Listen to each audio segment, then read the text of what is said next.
Меня зовут Олег, город Рыбинск. Я представляю проект Лог Эко.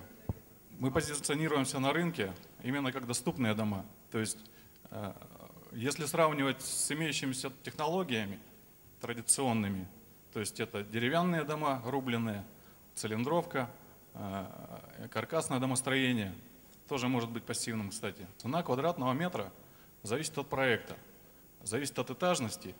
Если второй этаж мансардный, от 14 500 за квадратный метр общей площади. У нас уникальная конструкция, не имеющая аналогов. То есть это действующий проект.